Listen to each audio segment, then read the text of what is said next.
We've had a youth intake here at Guernsey. We have a new hot prospect here at Guernsey. Yeah, Stevie boy.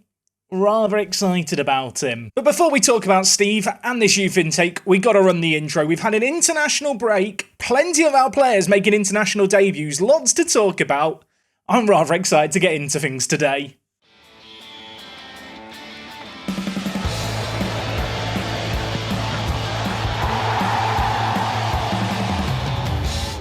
Yes, folks, how is it going? Welcome back to Part to Prem. Today is episode number 112, and it is a first versus second affair in the league, as we are taking on Tottenham Hotspur, and then, for your viewing pleasure, an away day. And that away day is to the beautiful city of Bruges, Belgium, where we are taking on Club Bruges in the Conference League. What round of the Conference League are we in now? I don't normally play in this competition. I'm still not over the new European format. This is, I can confirm, the quarter-finals. It's getting serious now. It was actually mentioned by someone in the comments that if we were to win the Europa League, win the Carabao Cup, and finish top 4 in the Premier League, we theoretically would have qualified for every single European competition. Sadly, you can only play in the highest kind of tier competition you qualify for, but just a weird niche little thing that we could actually achieve here. It means absolutely nothing, but one thing that does mean something is this hot prospect tab. Whilst you can't really use it to judge players in its entirety, let's talk about Steve McDonnell here. New youth intake, new youth star. Straight in the first team, made him available for the under-21s. Jaime is tutoring him. I want to get his professionalism up. I'd love to get his determination up a little bit as well. At 15 years old, we might actually have a wing back. I do say all of that against Bristol City's under-21s. He got sent off after 17 minutes in his second ever start for the club. Yeah, it's not amazing. And actually, just on the note of the under-21s team, we currently play in the second tier under-21s league. There's the under-21s Premier Division 1, which is the highest division. Then there's the league below. This year, though, we have been promoted. I feel like now we are officially a big club in the Premier League context, but also in the under-21s Premier League context, which just feels nice, really. McDonald here, I don't think we'll be playing too much this season, but, you know, seasons to come, I think he's going to have a regular part to play in the first team. In terms of the rest of the youth team setup, only one other player really to scream and shout about in this year's intake, John Byrne here, Northern Irish winger. Looks like he could be a good little player, has got to improve a lot, but I mean, if he has this potential, he could be usable. And well, speaking of usable, I feel like we should take this opportunity to talk about some of the players in the youth team setup who might be knocking on the door of the first team this coming year. The first, Tyran Nirik, 17 years old. Truth be told, he is kind of a player who will more than likely go out on loan next year. He's not quite first team ready, but 17 years old, came through our youth intake a couple of years ago. He has been improving a hell of a lot. If we look at his development over the last few years, has shown notable improvements. As I mentioned, 17 years young. He looks very, very exciting for the future. And another player who is knocking on the door of the first team, a player with allegedly a little bit more potential, is Ricky Walker. This guy has been tearing it up for the Northern Irish under-21s national team. For ourselves, he's been getting plenty of goals, both in the Papa John's Trophy and in the under-21s team itself. He looks like he could be a really good striker. Of course, we are blessed with a lot of very, very good young strikers, so whether or not he'll play a ton for us remains to be seen. But I think we could be a little bit excited about him. Feels funny, right? I talk about an 18-year-old first-team striking option for the future, then I remember the current star striker in our team is an 18-year-old striker. And when you compare Alanis to Ricky Walker, there is only one winner. Alanis, by the way, still not capped for the Mexican national team. Who do I need to have a word with? Who is the Mexican manager? It's Alba here. I mean, look at his attributes as Mexico manager. No wonder they've not called him up. Since you were last here, we have also had the Next Gen Award. I feel like the intro to today's episode, or be it the main bit of today's episode, it's not really the intro at this point, we've been talking for ages. If we're talking all about things for the future, the youth team, what's been going on, you can see here is the Next Gen list. 4 of the top 5 are our players. Alanis, Next Gen winner. We don't have this guy in our team. The one player in the top 5 who's not our own. Zabransky here, contracted to Newcastle, so probably can't sign him. But elsewhere in the top 5, we have Sula, we have Manasiev, of course, the new player who we have agreed to sign from Dynamo. He's currently on loan back at Dynamo. And the other player to make this list, Sweeney, the £75 million man, who now has caps for England. And we've had our first ever Guernsey player score for the English national team. Wasn't Sweeney, though. That's right, Andre Villas-Boas has got a few Guernsey players in his first team at the moment. Manny Wilford is now England's number one. In the most recent international break, he played both games for England, but perhaps more excitedly, and this is an unlikely hero, Tyrese Bignot. 1 cap for England, 1 goal for England as well. Look at this man. I mean, I say that. He's not actually improved that radically over the years, but I just think he's a very, very solid player. He's been having a very, very good season for us in spite of injuries. 6 goals, 5 assists, 7.09 rating. Tell you what, if he could have stayed fitter throughout this year, I think he might have got into the England team a tad sooner. I know there's some people anxiously waiting, impatiently waiting. They're thinking, Jack, just get to the game. No, I want to talk about all the stuff going on off the pitch. And let me talk about our Lord and Saviour, Lautaro Rios, who's now made 2 appearances for the Argentine national team. That's a little bit funky. And elsewhere, Coppo has also broken into the Italian national team. So, yeah, just loads of our players playing from the big international stage now. Feels like a significant moment, especially with how young our squad is. But there's one thing more significant than everything else today.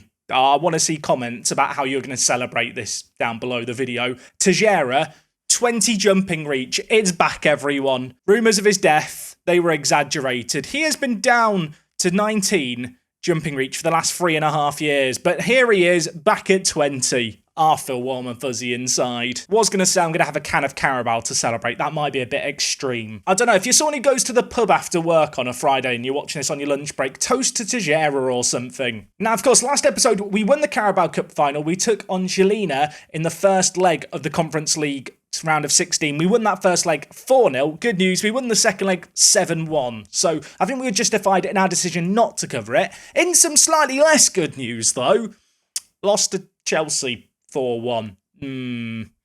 I want to blame it on Rojas being sent off, but we actually played better when we went down a man. If there's a silver lining to be had, Cadman scored a league goal. It's only his 7th of the season. That feels really low for a man with this good of attributes. I will say, Cadman has continued to improve. You can see during his time at the club, he has got a lot better in the last couple of years. I am kind of looking at him, expecting one day to see a load of these attributes that are on 15 suddenly turn yellow, and instantly at that point, he will just look way better. Also, do have to remind ourselves, this man is only 19 years old. I think he's going to be in the England national team before long. The only other game we've played since we were last here was against Wolves. Of course, we beat them in the Carabao Cup 4-0 in that semi-final first leg a couple of episodes ago. Here, another really convincing performance. Alanis picked up a hat-trick. Was a bit of a shame that we conceded 2 goals in the last 5 minutes. We still won the game ultimately 5-3. But with a team that pride ourselves on our defence, it was a bit of a low point. So with all those recent games played, here is how the league table looks. I mean, look at it. We are top. Tottenham, who we take on today, 1 point behind us.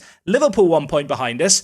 Arsenal have a game in hand. If they win that, they will be 2 points behind us. There could be 2 points separating the top 4 teams in the Premier League with 8 games left of the season. So it's very close at the top, but what makes it a tad bit more stressful is the fact that not only have we got Tottenham today, who are in second, followed by that first leg of the Conference League, but on Monday, we're coming back for another triple header of sorts. I don't know how much we'll cover the Bruges game, but Liverpool and Man City a week apart. Man City down in 6th, having a really disappointing year under Thomas Tuchel, having won the league the previous 3 years in a row.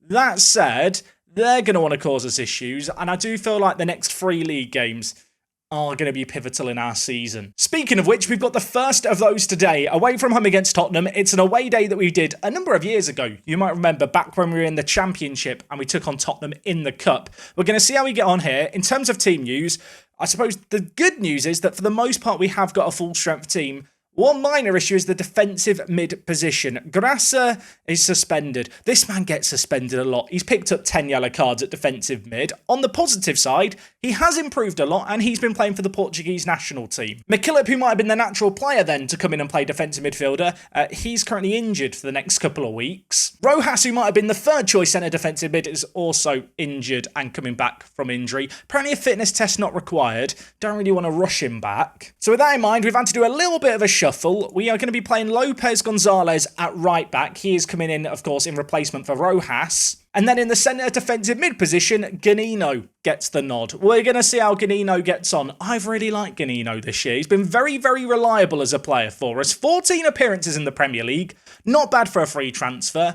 This might be the most important game he plays for us yet, though. I did have a little bit of a look at Tottenham's team, because they're having a surprisingly good season themselves. Last year, they finished 5th. The year before that, they finished 11th. Their key man is still Cancel here, who is absolutely ridiculous as far as centre mids go. I mean, I'll be honest, he's better than all my centre mids. And another thing that I think is really, really interesting is the fact that their top goal scorer is this guy, Sim Vilidis, who's on loan from Liverpool. Yeah, that's right. Tottenham's top scorer is a player on loan from Liverpool, who of course are battling with ourselves and Tottenham at the top of the Premier League. Just a rather amusing little storyline going on. I've got to say as well, imagine thinking your squad's good enough that you can just loan this guy out to a league rival.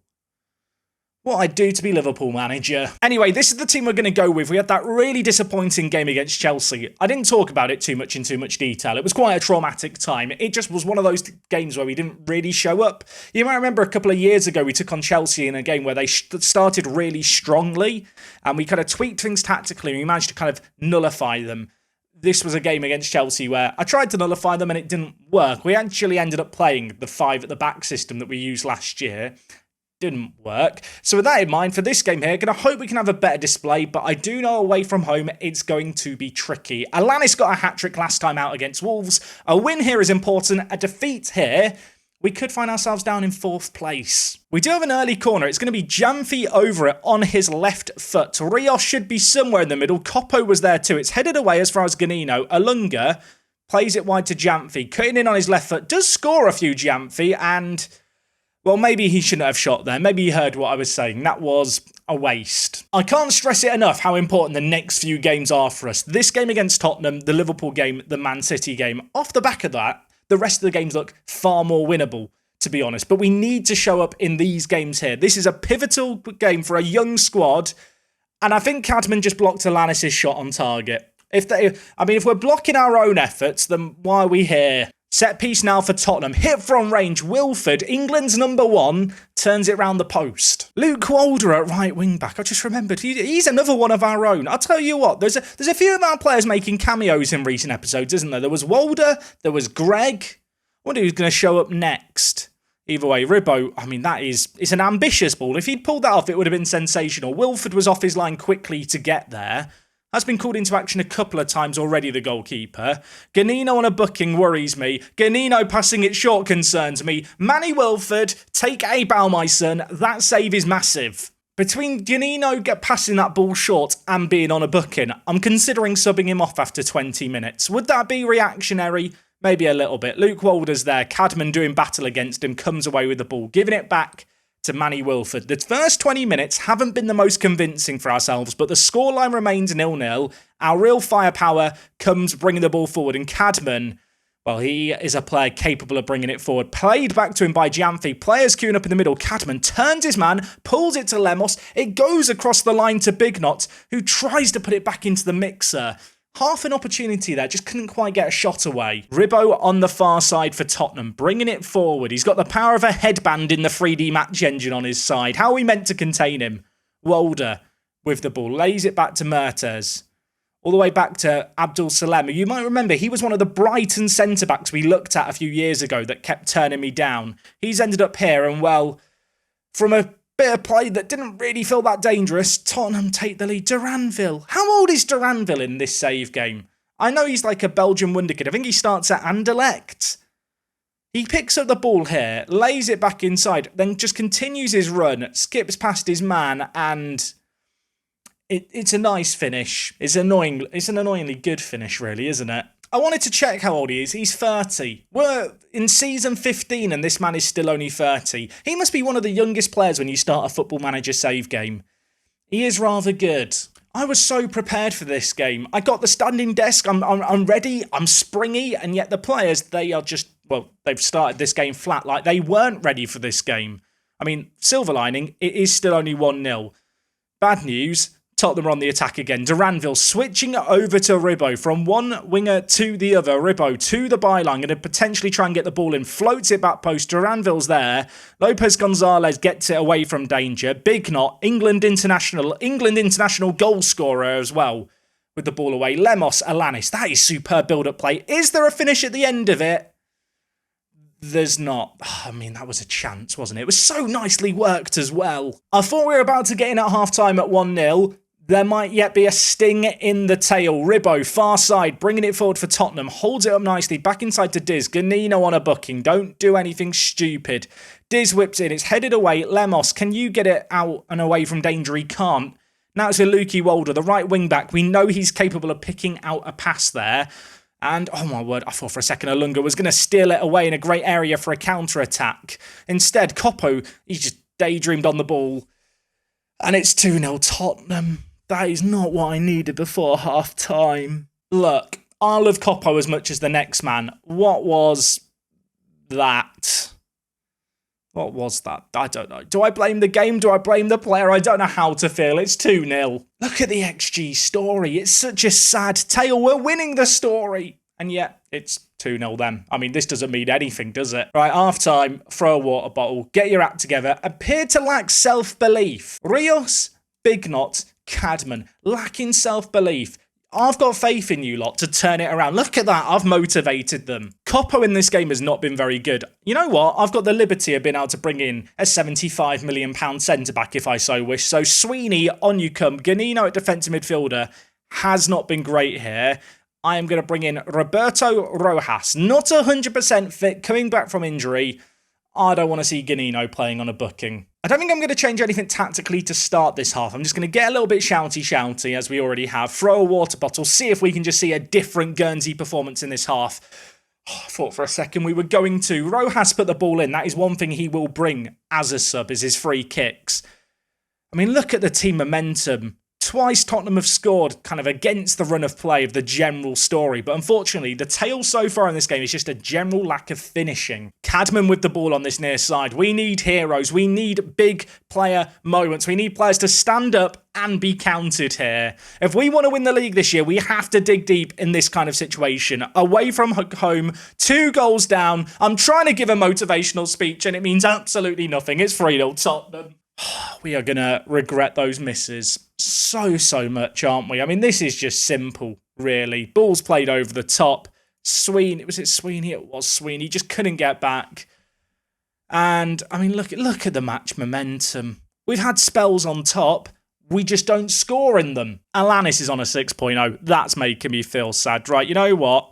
Gaspar on you come, Sulla on for Bignot, Diallo on for Cadman. Let's get the Conference League strike force on and see what they can do. In real life, Tottenham are like Conference League quality, so maybe in Football Manager it'll translate to something. Rojas, Alunga, played forward, headed away. Giamfi, Gaspar, Diallo. This is a weird game because I don't really feel like I want to change too much tactically. Well, I say that. I probably do at this point. Now we're chasing the game. But until that third goal went in, I felt like we had the better of the play. Obviously, Koppo got caught in possession for one of the goals. The other one, it was just a moment of brilliance, really. Gaspar would have been offside there anyway. Let's change some stuff up. I think I'm going to make the change. You might remember I made a couple of games ago where I kind of drop the defensive mid in and kind of play them on their own as a register with just a load of players ahead. And we just look to go a little bit more direct. We're going to look for the overlap. Stretch the play wide, in transition, distribute it over the top quickly. I've made all my subs. We got to go for it here. Fresh legs on, half an hour. We need a miracle. I said we needed a miracle. 15 minutes later, nothing has happened. I think at the halfway point of this season, we had 1 defeat, 2 draws, and 16 wins. This second half of the season, all the games have kind of just finally caught up with us, it feels like. Full time here, after I threw everyone forward, there was not another highlight for the rest of the game. I can't sit here at 3-0 and say with a straight face, we were unlucky. I do feel hard done by. Sweeney was our best performer on off the bench. That really does say it all. How did Liverpool get on in their game? That is a question that we probably need to know the answer for. I'm going to tell the players we should have won the game by the numbers. They look fired up and motivated. And if we look at things here, unfortunately for us, elsewhere, Liverpool won 2-1. And for the first time in a very long while during this season, we're down to third with 7 games left. I'm so sad. It's also swung the goal difference in Tottenham's favour. It gets worse. Maybe it's just me. There's something quite amusing about the fact that Pepper is disappointed at humbling defeat, and then we just get in with a massive grin for his picture below. the disappointing defeat. That's the only thing keeping me happy right now. I'll tell you what, Monday's game, next episode, is going to be absolutely massive. We are going to be taking on Liverpool, and if we lose that, I mean, the title fight is as good as over, I think, for us. But, and it's a big but, we beat them last episode, so I've got to believe we can do it again. And I have to believe we are going to go marching on in the Conference League. We are taking on Club Bruges. They are I was going to say they're the Belgian champions. Are they the Belgian champions? No, they finished third place the last 2 years. But yeah, we're taking on them. It's the Conference League. It's not the biggest, sexiest game in the world, but we get an away day to the Jan Breydel Stadium. Stadion means stadium. It probably doesn't need stadium at the end of that sentence, does it? Never been to Bruges. Let's go see what it's all about. I'm not sure what to expect. Whoa, editing Jack, make sure this makes it in the video. Club Bruges and Club Bruges are two different teams. They play in the same stadium. So Club Bruges here didn't finish third the last 2 years. They're worse than that. Right, amendment put in. I knew I was going to get a deluge of comments if I didn't mention it. I'm sorry, please forgive me. Let's get to the away day now properly. So for today's away day, we are heading to a new country and we are heading to Belgium, which, to be honest, in terms of places we've been to, where we're going today may well be closer as the crow flies than going to Newcastle away, which is a bit of a bizarre thought to have. And in terms of Bruges, well, I'll be honest, I don't know where Bruges is, but I have found it on a map and it doesn't seem like a big place, so surely the football stadium's going to be easy to find, he says, with no confidence whatsoever. I mean, I found a football pitch. That's not the football pitch, is it? Has dawned on me during the intro of today's video. I think I said if we're playing Club Bruges. Club Bruges and Club Bruges? Two different football teams, they play at the same stadium. We're all learning together, except, of course, anyone who already knew that. I mean, here is the football stadium, and I don't want to get anyone too excited too early. There is a water slide next door. I'll level with you, did look more impressive on satellite view, but you can't deny it, that is a water slide next door to the stadium, which is here. Let's go look at what's around it. So next door to the swimming pool, there is car parking, have no fear, and then there is just a load of football pitches and fields around the edge.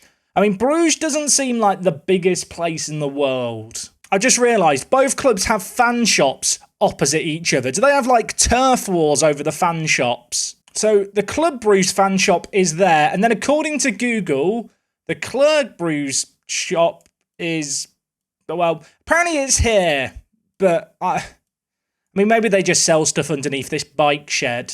It definitely says the Club Bruges fan shop is here, but that pitch that it previews is just the bike shed.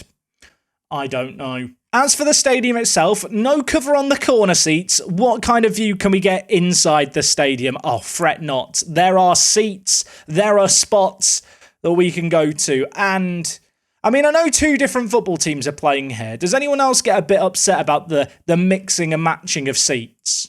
Like, there is no uniformity here. Why are there these seats here, red, black and white, and then green over here, and then blue over... No, not a fan. Now, in this stadium's defence, I don't like the mixing and matching of seats, but it's unique, and the stadium, you can't accuse it of not having character. It does seem like Club Bruges have badges everywhere rather than the team we're taking on today. It is a rather cool stadium, just because it's different. I'm never going to sit in the corners if I go to this stand, because if it rains, you are getting wet. And also, you probably could fall off the edge there. I hope that fence is high enough. Like, even on the outside of the stadium, there are just Club Bruges pitches, but this isn't the team we're taking on today. Now, the Club Bruges ticketing is apparently here, so maybe we can see evidence of the team we're playing's existence. Oh, okay. I found their side of the stadium. Yeah, they're really compensating for the lack of their badges everywhere else around the ground, aren't they, by having it in every single window. I have also found the fan shop. I mean, it's not the bike shelter. It's not much better, is it? I mean, here is one team's fan shop, and then this is the other club's fan shop. I don't think there's much debate about which club's bigger. Can I tick off both teams' away days as being done, having visited this ground, or do I have to come back when we play Club Bruges? Answers on a postcard, let me know. I'll hold up my hands and admit it. It's a nice stadium. I like this stadium. What I don't like really is the fact that I think it must be Club Bruges' stadium primarily because their badges are more around the inside. but it's pretty, it's unique, it's got character, just like all of Brendan Rodgers' squads, and for that reason, and the water park, I'm going to give this stadium 7, no, I can't give it 7 out of 10, 6 out of 10. 6. So I've said that with no conviction whatsoever, but I am certain. So for this game against Club Bruges, not Club Bruges, different teams, we are going to be playing a rotated team. Yes, it's away from home, but even our rotated team has proven its worth, I feel like, in European competitions this year. We can fill out the bench a little bit. Of course, star man in this competition has been JV. At centre attacking mid, he's been ridiculous. His free kicks have been amazing. Hopefully he's going to keep it going here. You can see the rest of the team. Grasser is going to come in for this game. Obviously didn't play the last game because he was suspended. At the back, Sweeney is going to be starting alongside everyone's favourite, back with 20 jumping reach, Luis Tejera. I feel like I'm being rather dismissive with this competition in terms of the opposition we come up against. Hertha Berlin we drew against in the group stages. They're still in this competition. The reigning champions are Atletico Madrid, who aren't in it this year, but I think that is a little reminder to us that as much as there are some not so good teams in this competition, we are going to have real tests eventually. Maybe this today is going to be the point where we are tested because we've not scored in the first 15 minutes. That said, we are on the attack, we are pressing high. My plan with this competition, by the way, is even if I make it to the final to play the rotated team, I feel like at that point, if the rotated team has earned the spot in the final, they probably deserve to play in the final as well, rather than subbing in all the first team players for the final itself. Either way, Ganino on the pitch today, playing right wing back, is going to play it in. Grasser hits it from range, falls to JV. JV, Europa Conference League, name a more iconic duo, I'll wait. Right, as I mentioned the fact we hadn't scored inside the first 15 minutes of this game, we've scored here. Bit of fortune about the way the ball fell to Vucevic. It's not JV, but he's finished it. Not going to complain. It's Vucevic is how you say it. It's just that extra syllable is a killer. Bruges bring the ball through the middle, playing it wide towards Palm, although Buyak has read that very, very well. He's going to lay it inside to Sweeney. The £75 million man makes me a little more upset every time I remind myself how much we paid for him, but he is an England international at 19. He is improving a lot, and while we are on the attack here, Diallo, difficult angle, fantastic save. JV over the corner, the little set-piece wizard himself. He went to Hogwarts, he studied set-pieces, Tejera studied jumping. Unfortunately, he should have spent more time working on his heading. Ganino on the near side, of course. Ganino did play in that previous game, but he is our backup right back in this competition, hence him playing in this game. He did get enough of a rest. The one silver lining with the Conference League is the games are on Thursdays and then we tend to play league games on the Sundays. But as a result of that, you do get a few more days rest than other European competitions with the midweek games. So Ganino can play here, and while we could have a chance, Diallo, cheeky chip, I want some fish with that.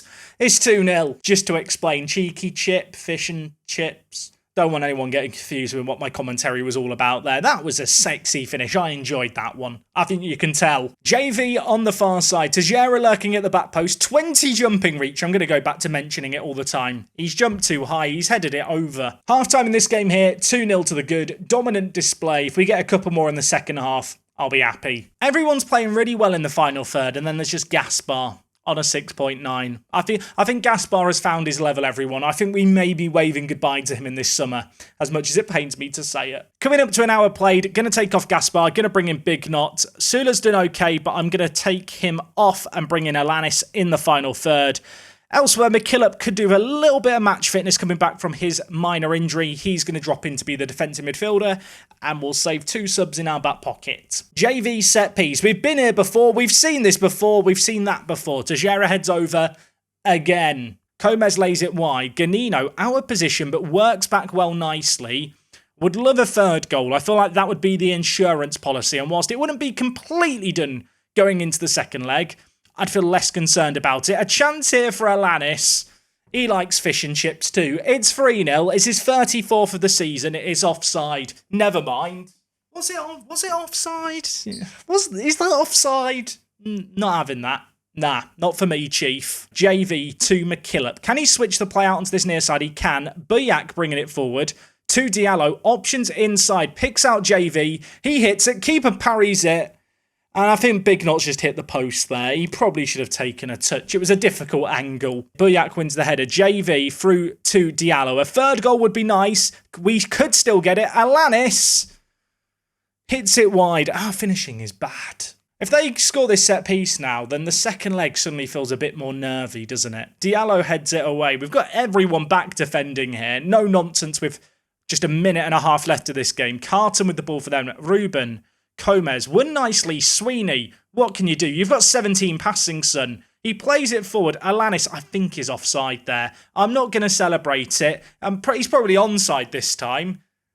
Is he onside? What's happened? Why is there no replay? Why is it free? It's been disallowed. It has been. What's just happened? It has been disallowed, but we don't know why. Maybe we'll get the replay at the end of the game. I assume he was offside.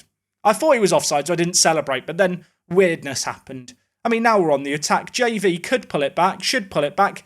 Hits it straight at the goalkeeper. It's still 2-0. They have got a corner here with no time left to play. Just get it away from danger. I assume the game is about to show the offside. That was a really weird highlight where we saw the goal go in. It still showed 3-0 for like a few seconds. I can confirm it finished 2-0. I can confirm Alanis doesn't know the offside rule.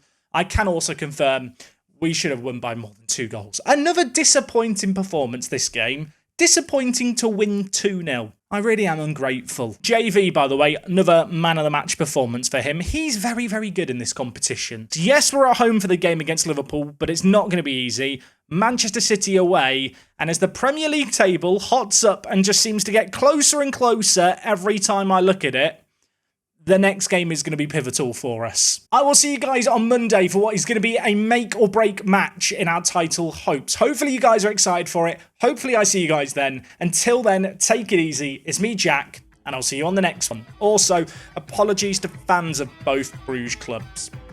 I feel like I'm going to be hounded for it in the comments. I'm sorry, I made a mistake. Bye.